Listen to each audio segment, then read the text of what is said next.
What's up, everybody? This is Wednesday night. So, you know what happens on Wednesday night? We have the network. And tonight we have a special guest, JD Doggett. He's a pastor, he's an author, and he's a former congressional staff member. Welcome again to the network.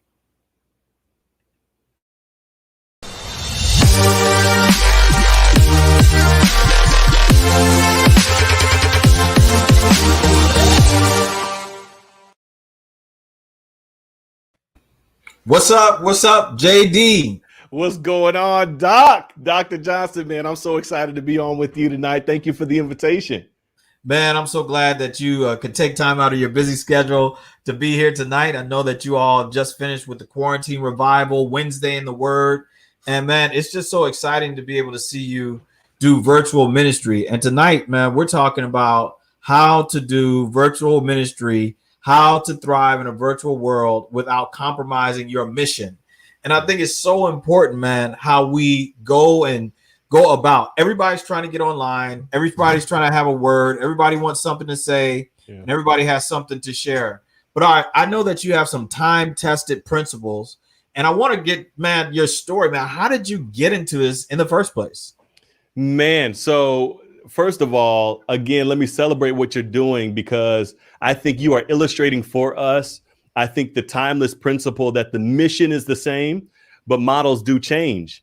So you shifting into doing this online, providing this platform for us to communicate to those who we might never meet in person, but can still communicate to and encourage and inspire and give directions to virtually. So let me just celebrate what you're doing. You got my support. You know I'm here for you. I love you. You're my mentor. So again, I appreciate what you're doing.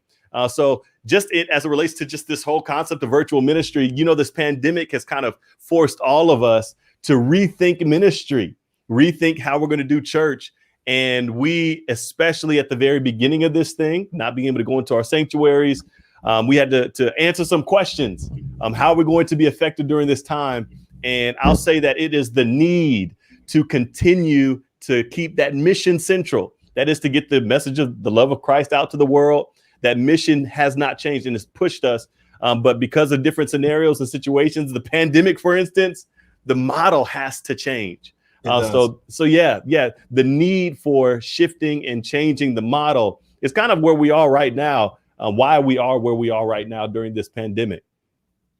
Well, man, as we talked about the shift, man, you've made a few shifts in your career and your history. Mm-hmm. Now you started out pastoring in Alabama, always felt like there was like some niche or some urge to be able to share in a more contemporary fashion God's word, his method through special means. And I was wondering, man, what was one of some of the impetus behind what you have been doing? Because it's not like this is the first thing you've done, but this is just in a long line of things that have been your calling card in your career as well. Mm-hmm. Yeah, well, the impetus has always been to just try to find, again, a way to be relevant as it relates to getting the message of the love of Christ out to others. So we pastored together there in Alabama. Dr. Johnson, I need y'all to know that he was there to save me when I needed some direction from making some boneheaded mistakes earlier on in my pastoral career. But yeah, from pastoring in Alabama to even going out to Houston, where I was able to serve as the pastoral liaison to Congresswoman Sheila Jackson Lee and was literally employed by the United States Congress for 2 years there in Houston. And then, of course, to shift back into ministry here in Florida. Every single stage, I think that mission has remained the same. How can I, in a creative and relevant way, help meet the needs of those around us, whether that's spiritual need or if it's some other practical need in the realm of community service, things of that nature. So really, it's just like the big question in my mind has always been, how can I be most effective in helping meet the needs of those around me? That's been like the push. That's the impetus right there.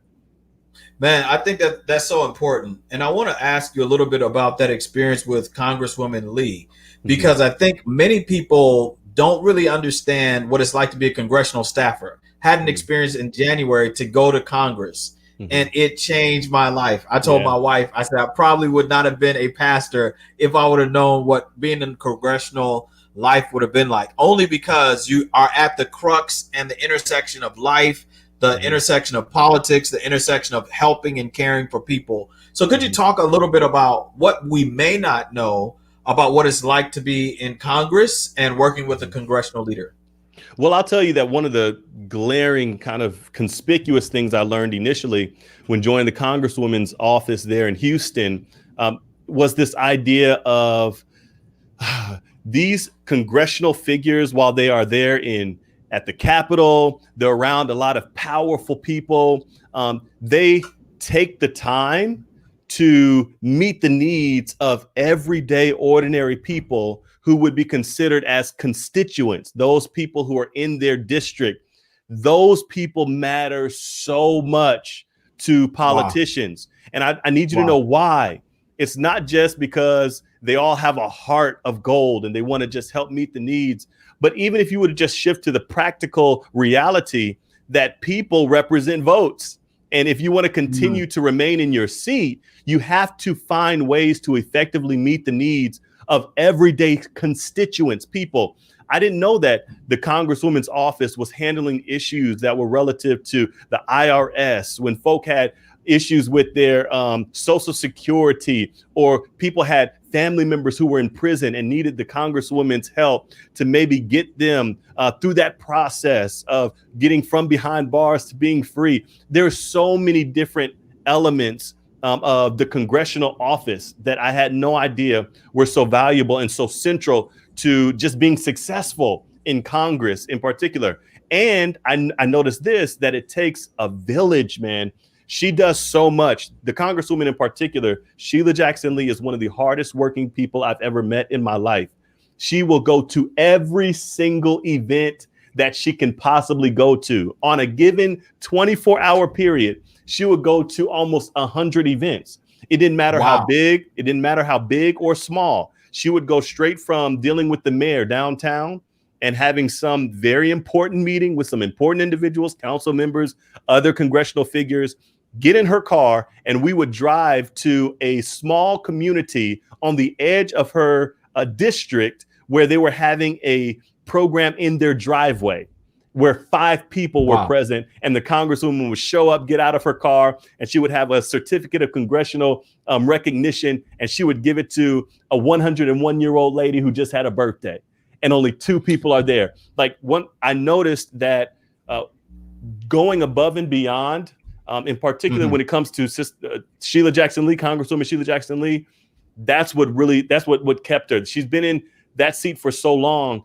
And it boils down to this: everybody is important. And we all had to do what we could to, if there was a need, we better find a way to meet that need, no matter what category that need might fall in. Man, and I think that that's so important. And it connects a lot to what the topic for tonight is, that not only do people want to feel important, but what people want to know they're valued as well. Come on. That of so many people are doing online ministry. A lot of good friends of mine, a lot of people doing online everything now, trying to capture the audience, keep the audience. So, and I recognize that with Sheila Jackson Lee, obviously she's in it for the votes, but also in it for service as well. But could you talk a little bit about what a bridge looks like for ministry today and life today in connecting to the virtual world? Well, there is, I think, a really glaring need in the realm of us not taking what we've done inside of the 4 walls of our church, in our sanctuary, and putting it out there online and just thinking we're successful. We have to find ways to, like you just mentioned, meet practical needs. One of the things that we learned with the quarantine revival was that those who were worshiping with us virtually were there for more than just a good word and a good song. They responded generously and consistently when it came to opportunities to partner in helping meet the need, some practical need. Let me give you an example. There was a family who suffered a fire. Their whole house burned down. Everything that they owned was gone in an instant. We got the word at the Quarantine Revival during this series, while people are preaching, people are singing, everybody's having a good time, we made sure that we threw it out there. There's a family that is in need. If you want to help that family, then I want you to give. This is how you can give with the card. This is how you can give through Zelle. This is how you can give through Cash App. And one of the things I learned is that the response from those who have been worshiping and connecting with us in the virtual space, when it comes to participating and helping meet a practical need, has been mind-blowing. It's been awe-inspiring. It's been jaw-dropping. It has shown me more than anything else that people don't just want to receive from you. They are interested in helping meet a practical need. And when they know that the destination of their dollar is going to help somebody who is struggling, then they're willing to give. So I think that we have to try to find ways to engage people, not just by giving them a word. You know, we're really good with almost like we do in church, sit down and listen to me pontificate. No, we want to be multi-sensory in our approach in the virtual setting and find ways to engage people, get response from people, partner with people in a real way in helping meet the needs of others. So basically what I hear you saying is that people are looking for reasons to connect. Come on. And people are looking for reasons not only to feel important, but help someone else. Yeah. So recently I had a friend, Matt, who lost everything in the fire, lost everything they had in the fire. And man, the response by just allowing people to connect with them virtually through Cash App and everything else was just a blessing as well. Man, and I'm wondering, okay, read the statistic the other day about pastors who are doing virtual online ministry. It said that 35% of all pastors are burnt out just from trying to think of new ideas, new ways to do things. And I would say that this study probably was done for pastors, but there are a lot of people who have Zoom fatigue, Microsoft Teams fatigue, and all these other things. How do you stay fresh? Because, man, the Quarantine Revival was about, 3 months for a little while? Yeah, we had the first one, a Quarantine Revival moving forward. That was 3 weeks. And then we had our Quarantine Revival 2. That's the Prophecy Edition for 4 weeks. So it was close to 50 days that we were on. And that honestly has been something that I'm trying to be cognizant of. You don't want people to burn out, you know? So trying to find ways to inspire and encourage people beyond just a sermon and beyond just singing. I don't want us to put all of our weight in those two things while they do have value. Like, we want to have a concert. Hey, y'all, just come and let's just enjoy ourselves. We want to have interaction. We want to help meet people's needs. So I don't know what the real answer to that is. Of course, the book hasn't yet been written on this since we're like right in it, but trying to find creative ways to just meet needs. I think that it has to be needs driven, not viewership driven or engagement driven. Ultimately, it has to be needs driven. Why are you doing it? And I think if people can connect with your why, that's what it's all about. They're willing to move, heaven and earth to help meet that need, especially when their whys connect with your why. So I don't know. I know right now I'm just kind of chewing on this idea of trying to put something together that will help people in the realm of mental health, man. And you being a chaplain know more than I do how severe the mental health, severe anxiety disorder, all these different conditions, people are struggling right now. So that's something that I'm chewing on. I mean, I guess the real thing is, or the real principle behind it and staying fresh is what's the need? Are you eyes open, looking around, asking for a heightened level of spiritual sensitivity, and to keep your finger on the pulse to know what's going on around you? Because if you can discern the need around you, then you can always stay relevant, because needs will always be here. And you just got to figure out ways to try to meet them. And don't think that you're going to be perfect. You have to do it perfectly. Just do it. Just go out there and do it. Learn while you do it. Ready, go, set. Go, and then make some adjustments along the way if you have to. But don't wait. Just do what you can to help meet that need where you are. And I think that God is going to bless you real good. Man, I agree with you. And I think that one of the things that kind of stops people from going forward is the fear of success. And I think also the fear of failure. I think people, if you haven't tried to do anything, then you're not going to do anything. Right. But one of the reasons why this program started on Wednesday nights is because, Come on. man, ironically, a couple Wednesday nights ago, not too long ago, man, I was talking to a church during their prayer meeting and everything like that. And this guy said, after I finished talking, he said, man, I was about to kill myself. Wow. He said, I was suicidal. I said, I'm suicidal. I don't know what to do. I feel like I'm alone and blah, blah, blah, blah. So the three purposes of this network is for people to find community, to gain some connections, and to experience compassion. That's And so good. while we're here, we want everybody to know that there's a place that you can go to the quarantine revival every Wednesday night, on Saturday mornings. And also there's also a lot of things going on in between that help you to feel that you can connect with other people. Now, JD, man, as you were speaking, man, you talked about mental health and something that's very, very crucial and critical to be able to keep a balance during this time. What are you doing to stay balanced, man? You got a beautiful wife, you got a beautiful family, son and daughter, man. You're working hard as a pastor, you're writing articles, you're writing books, you got the quarantine revival, you're making schedules, you're talking with people, ensuring that they are where they need to be and stuff like that. And then, man, you're not just doing it with one person by yourself, man, but you have a team of people. So how do you stay balanced yourself in the midst of still being in South Florida where you live with everything going on? Yeah.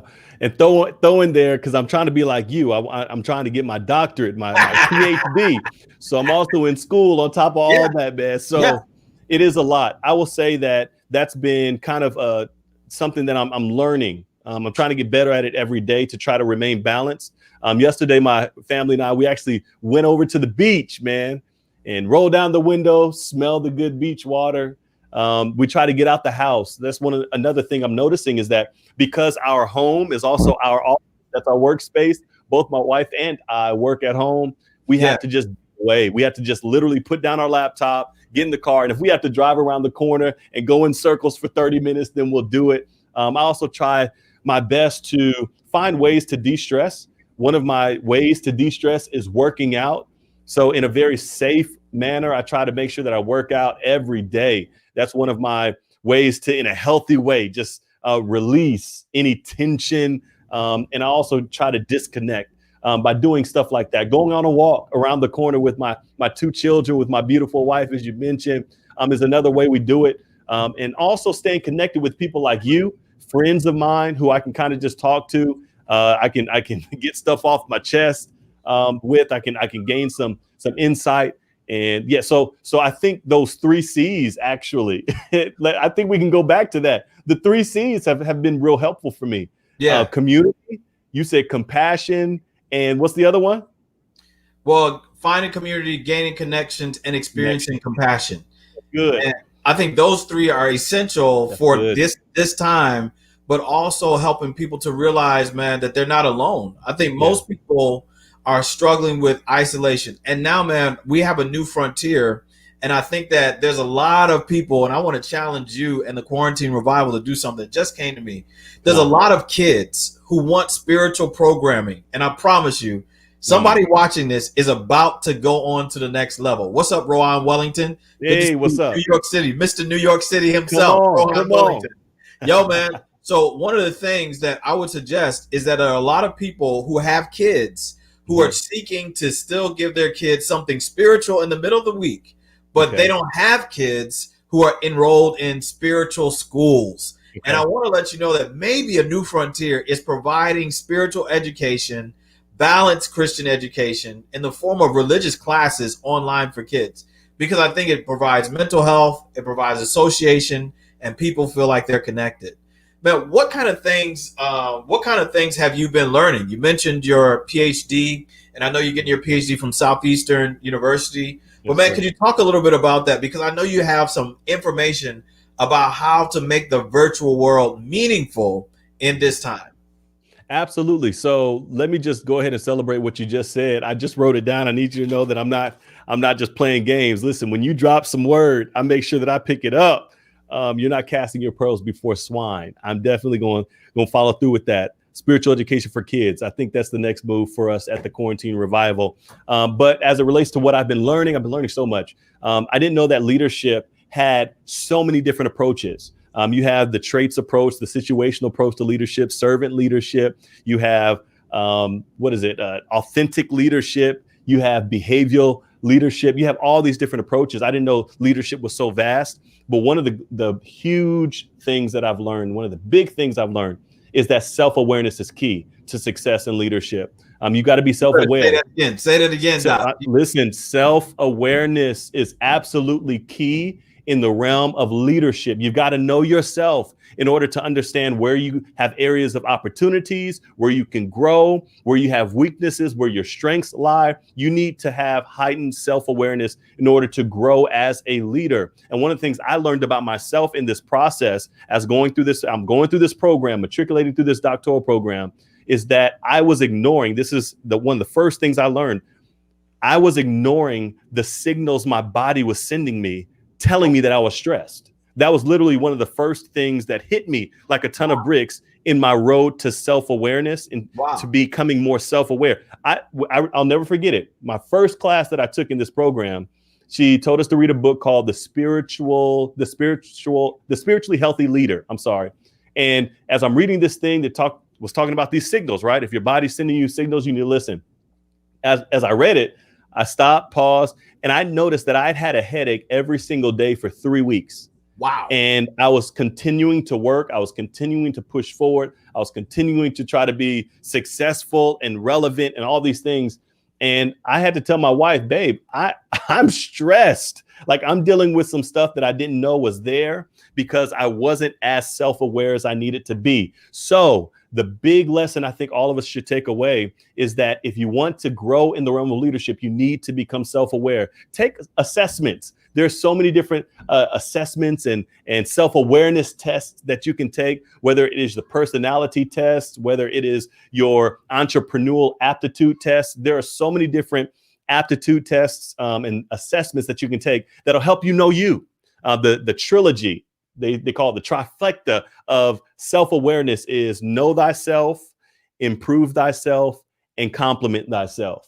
So in order to understand who you are, you've got to do the dirty work of stopping what you're so used to doing, maybe just ruining your routine, pausing to take a moment to consider where you are. And I'm telling you, if you can raise your self-awareness, you can become a better leader. And there's just so many, as it relates to approaches, I don't know if you want me to deal with this or not, but as it relates to approaches, I think my favorite approach to leadership thus far is the behavioral approach to leadership.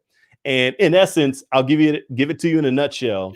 The behavioral approach to leadership gives us two different categories of actions. It breaks down every action of a leader into two categories. You are either doing something that is to enhance relationships, or what you're doing is to enhance results. You're either results oriented or relationship oriented. You're either production oriented or people oriented. So learning that has given me a heightened appreciation for not just always doing things that are about production, but remembering that we need to do things that enhance people and help people. So I don't know. I've learned so much, man, and I can go on and on. So you better stop me. No, I think that the thing is, man, when you share what you shared tonight, it actually provides a good foundation for how to make life relevant and life meaningful, but also ways to consider, okay, where am I having some challenges? Mm-hmm. Man, the other week, man, I had a challenge and I was just exhausted. And my wife said, we're going to get something to eat. And I think for the long haul, for all that we deal with, all that we go through, and all that we attempt to try, is that, man, we almost have to find ways to cut back in order to be effective. Man, it's like we have to trim the fat to say, all right, man, we can't do this any longer, but we can actually grow through this moment. So, man, how do you grow? How do you stay on a constant path of growth? You and your father are both known as very, very innovative people who always are on the cusp of trying to do things that nobody's ever tried before. And you guys do it. It's successful. So I was wondering, man, how do you stay on the cusp of growth? Well, I was going to suggest that one of the reasons why I think I've experienced some of the successes I've experienced is because I have a mentor in my father, an example that I can look at somebody who tries stuff without any hesitation. And that has kind of emboldened me to just go out there, take that leap, and just try. And again, I think that the idea behind success is that you don't wait till everything is perfect to go. I think there's a difference between caution and fear. I mean, be cautious, but don't allow fear to paralyze you from trying stuff. I think there is this idea that we're not married to a specific model or a methodology. Methods change. And I don't think we should be on the tail end of figuring things out. I think the church, us as God's people, should be the ones pushing innovation. We should be the ones leading in the charge. I looked at the NBA. I watched the Lakers play last night. And as you already know, man, I'm feeling a little bad because we lost our first game against the Portland Trailblazers. But I'm not going to stay there because I might get depressed. But as I'm watching... You might need to start praying now. Listen, I'm praying because I wasn't liking what I saw. But I still believe the Lakers are going to come out on top. Go ahead and if you're a Laker fan, throw a comment in there and say amen. So what I saw was so impressive. The idea that these guys have taken the initiative to say, we're going to build a bubble to keep this coronavirus thing in check.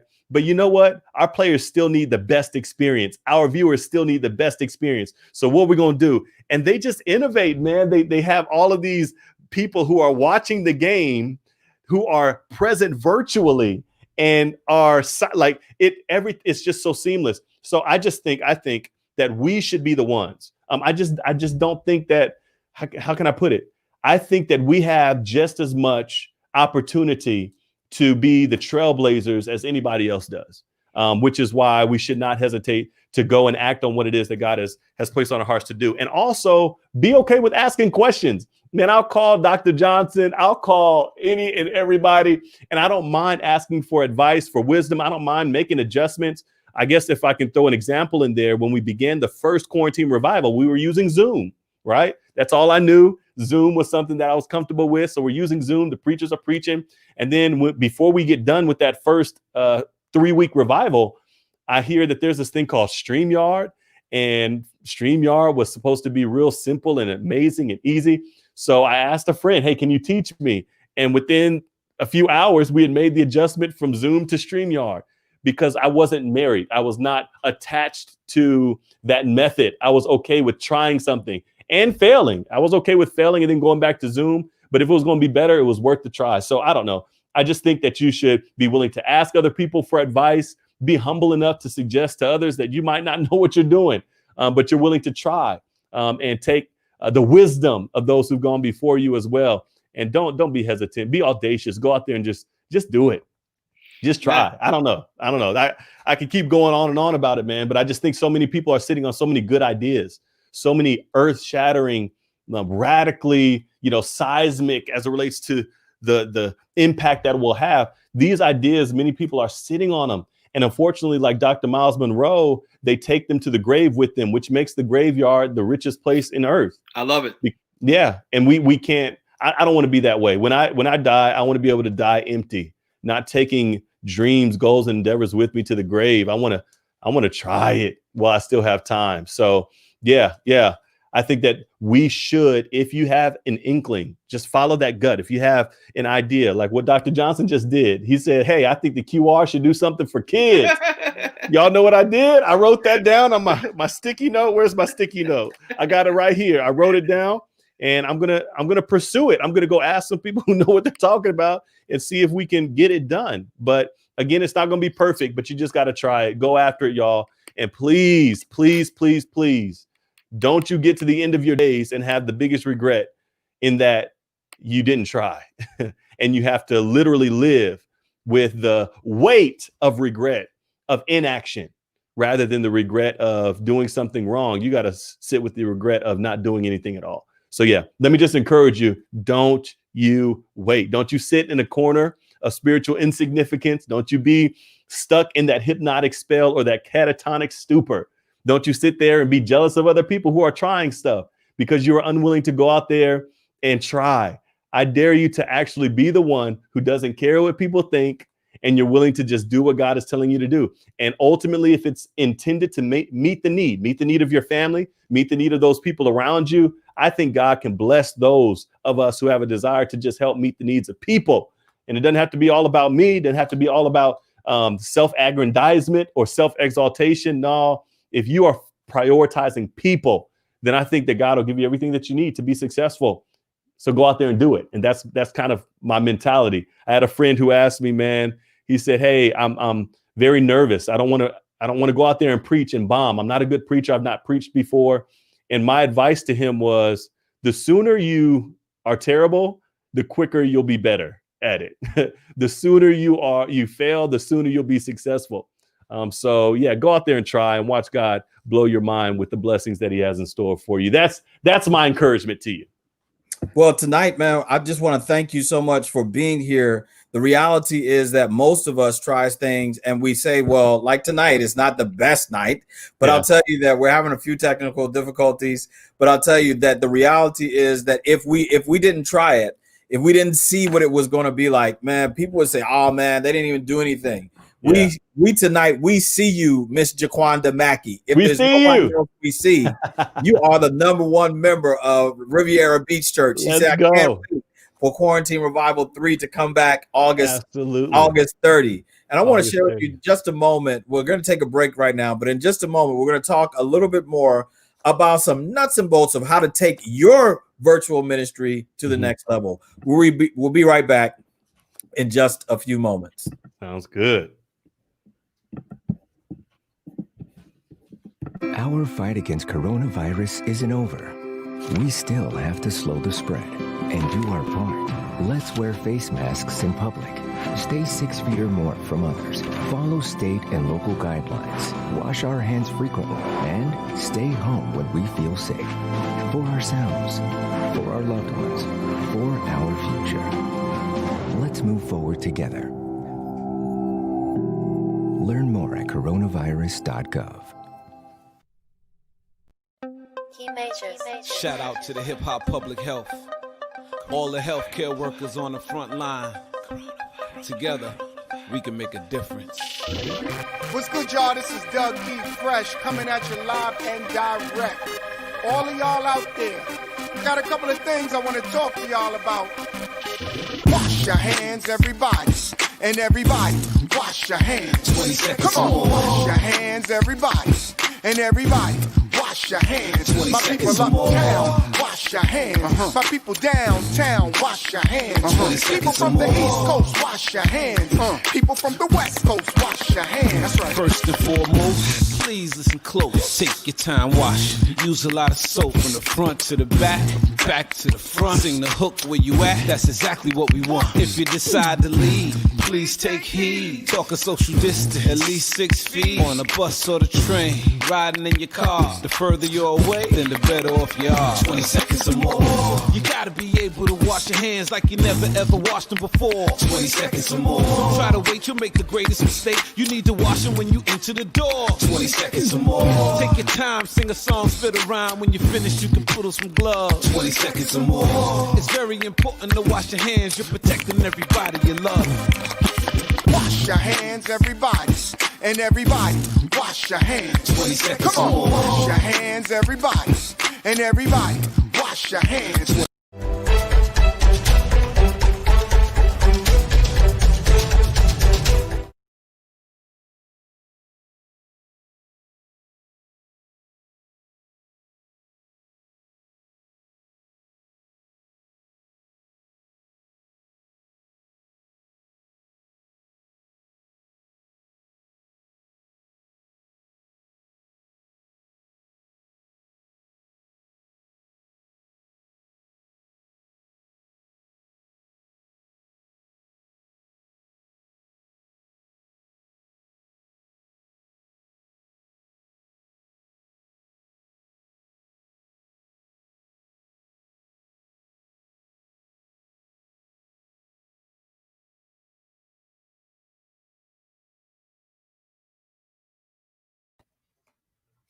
To do ministry during this time of this pandemic that's stretching us, that is calling us to do innovative things. And JD, you gave us an awesome foundation, and now we want to put some meat on the bones. How do you start out keeping your mission centered in a virtual world. Everybody's trying to talk about everything. People want to be seen, but what are some principles that you could share of maintaining a good mission in a world that has a plethora of options to consider? Absolutely. Well, I think that you got to pray. You got to pray on that thing, man. And you got to ask God for that heightened level of spiritual sensitivity to know what he wants you to do in particular. An example would be after our first quarantine revival. I initially had this burning desire to pull together some friends who could preach, and we needed to just encourage those of us who were struggling, needed guidance and empowerment during the first segment of this pandemic. And while I was calling these people, asking them, hey, would you do it? Everyone said yes, and we had a good time. But the question then was, what's next? What's next? And I was praying, I was writing things down, and I did not know. And I'll never forget, as I was praying, my dad shot me a call, and he said, hey, Pop, hey, JD, I want to know what is next for you guys. What are you guys doing next? And I said, man, Pops, I don't know. I'm praying. And you know what he said? He said, I think I got something. What is it? Dad said, I think we need to deal with prophecy. And then he started to pour into me what God had poured into him. And I want to just kind of highlight the idea here that every idea does not have to originate with you.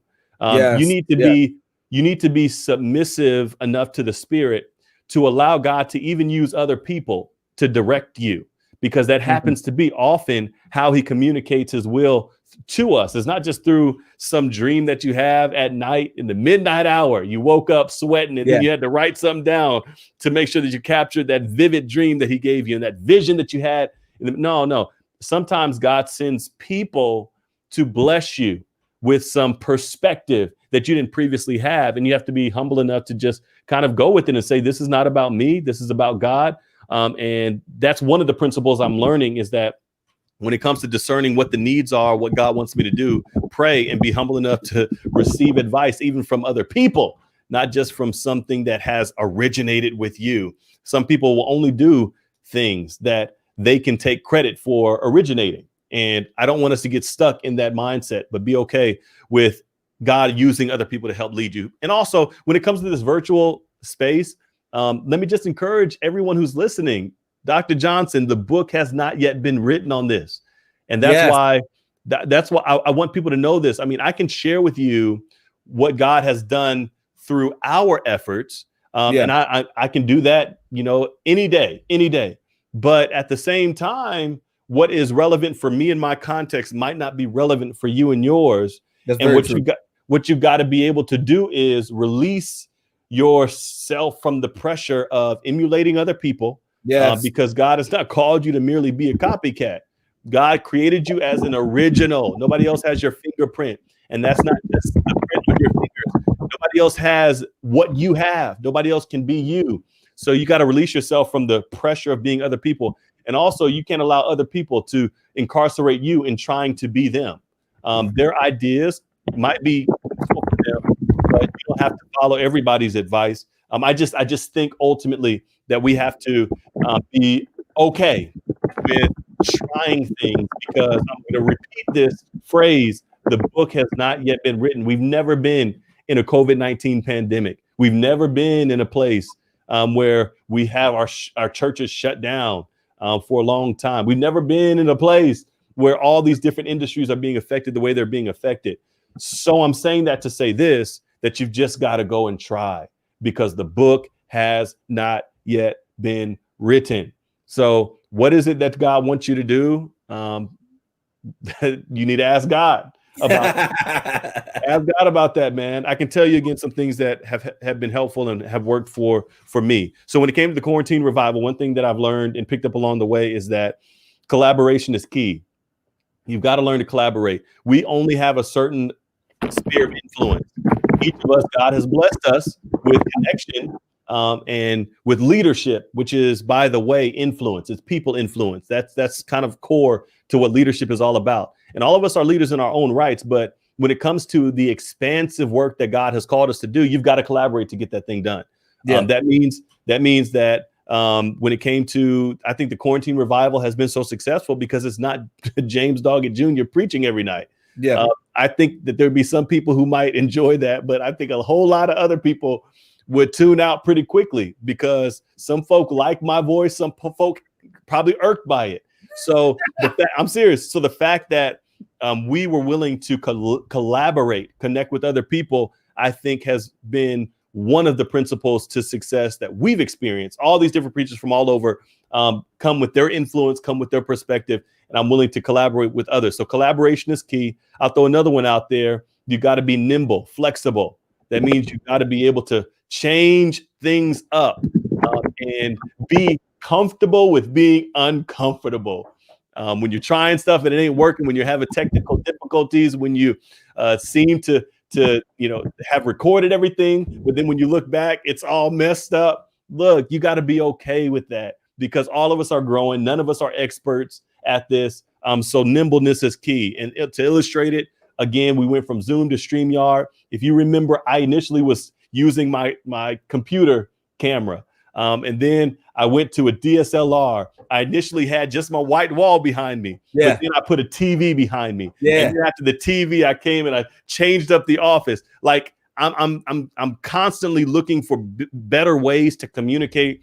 But I was okay with starting with what I had. And you got to just be nimble, flexible, and willing to grow as you're doing what you do. I can keep talking, man. I feel like I need to hear your voice. What do you have to say about this? No, but I think that you're right. I think that I think the real fact of the matter is I think that there are a few things. Number one, people are afraid to try because they're considering what other people will say or think about them. Yeah. And I would say to you that when I talked to you about this idea, I called you up in the middle of my workday. I was like, man, I got this burning idea. What do you think? Can you help me? Who does this or how do you do that, man? And you were willing. I think people also need to be willing to ask the hard questions. Mm-hmm. I think some people are afraid of rejection. And I also think that people feel that they don't have their message may not be important enough to share with people. Yeah. But really, man, we all have something to be able to share. And I'm gonna tell you, man, when I saw the quarantine revival, I was like, man, that's not my thing. I'm into the preaching. I love it. I want to support it, but that's not me. I want to connect with people. And just like you prayed, I asked God to help me to know what I needed to do. How could I be a contributor in this moment? And how could I connect people with something that would be useful for them day number 2? Like when I preach, man, some people be like, man, I enjoyed that. But I said, this is going to be good to you on Tuesday when nobody's around. You understand what I'm saying? That's good. And I think that the idea of the quarantine revival, everybody's in here together. We're all trying to do something else. But I also think that, man, we never know the realm of our influence. I think people are afraid to not think that what they do matters. But some people are curious to know, man, am I really scratching where I'm itching? Believe it or not, in about 2 months, less than 2 months that we've been doing this, man, over 12,000 people have been viewing what's been going on Wednesday and Saturday. Yeah. You understand what I'm saying? But it's just because of doing something different. And just like Angela said, nobody else can do it like you. Yeah. So man, I wanted to know, man, as we're starting to wrap up, man, kind of what would you say is some final encouragement to somebody who's not just trying to get started, somebody who's needing some support right now, man? There's a lot of people in need of support, a lot of people who are desiring to be connected. And there's a lot of parents who feel guilty about sending their kids to school. So, man, how do you address that from your perspective as a man, as a husband, as a pastor, as somebody who's connected in the community? Man, give us what you got. Yeah, well, I would suggest that, especially when it comes to this whole fear thing, let me encourage you that you're not alone, that a lot of us, again, are trying to figure this thing out. And the guilt thing that parents are dealing with and leaders are dealing with, don't feel guilty about not knowing. Because, again, all of us are in a road of discovery. We're in this process of discovery. So I kind of want to normalize that. I want to normalize that to say that you are not alone, that all of us are trying to figure this thing out. I would also suggest that when it comes to trying to be successful in this season, let me also say this. Don't be stingy. Don't be stingy. Don't expect everybody to give you advice and to give you some support. And you're unwilling to give it yourself. That means that as you learn, somebody hits you up and say, hey, how do you do this? Don't be stingy to suggest to them that they got to go figure it out. No, why don't you just share with them who's your contact? Yeah. Somebody just hit me up earlier. Hey man, who does your flyers? Yeah. Why would I keep that from them? Why would I not bless the person who does the flyers with another client and then help this person who needs flyers done to get their flyers done? Yeah. If we would become less selfish, I think we would be a lot farther along than where we are, because I am learning this too, that stuff comes back to bite you. Because there are, how can I put this? I'll be frank with you. There are people who could have been a part of the quarantine revival, but quite frankly, God didn't release us to ask them, because our experiences with them have been nothing but one-sided and selfish. And what you want to do is you want to position yourself to grow, to be someone that others can support. And if you want God to bless you, you can't be constipated. You can't be asking for God to give you all this stuff and you're not willing to help other people. Guys, we're in this together. I mean, you are promoting this concept of community. And I think that is what is most needed right now, is community. And I kind of want to reiterate this fact that community is not built by having one-sided communication, you always asking everybody else for advice and how to be successful. No, it also comes from when you give back and you say, hey, this is what I've learned. That's what you've done with me, Dr. Johnson.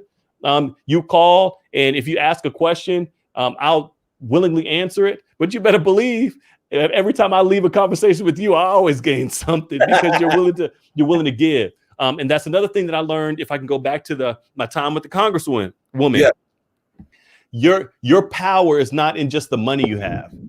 It's in the people and connections that you have. The Congresswoman, man, and anybody in politics knows this, that if you are able to build relationships with the right people, that influence can go a long way. And that's so relevant for every single area. And I want you to know that real connection, real community is only built when you are willing to be vulnerable in asking people for help, but you're also willing to be selfless and humble enough to give that help to other people when they need it, when they ask for it, when they're searching and you can help point them in the right direction. Do it. And that's the way that God's going to bless you, because he knows that your blessing that he gives you will flow to other people. So I don't know. Those are some tidbits. And I want to encourage all of you who are tuning in.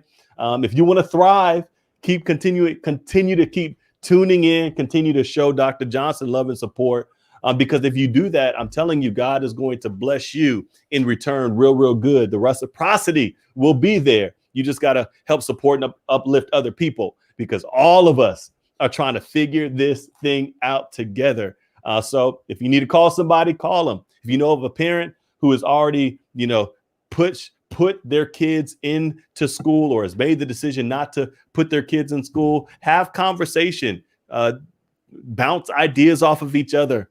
And I think together as a community, we're going to thrive. And we're not just going to survive, but we're going to thrive. And I'm so excited about this opportunity to just be with you, Dr. Johnson, tonight to share. Man, thank you so much for being on. Just want to remind you, every Saturday morning, we have Word Power. It's spiritual development for the rest of us. And we have one word, one verse. And we also have every week the network. Want to remind you to check out the Built to Thrive podcast. It's going to be a blessing to you, blessing to your family. It's on Apple. It's on Spotify and all the other major media platforms. Thank you so much, JD, for coming on tonight. Thank you for thriving in the midst of technical difficulty. And I know that, man, the things that you said that are really, really important and relevant have been all the way seamlessly weaved together by your wordsmith and crafting, but also your humility to share with us from the deep resources of your own experience. So I want to say thank you tonight. I'm ready to get on that new thing, though, about spiritual development for kids at home. So please count me in on that. That's good. With you. And man, we can do some things. I got some ideas already. So we're looking forward. Also, please remember this Saturday morning, we'll be praying for businesses. So if you got businesses, put them in the chat. Put them in the Built to Thrive page. Please like, subscribe, and share the Built to Thrive Facebook page so you can be a part of the network. There's some great opportunities coming up, and I'll share this with you as a preview.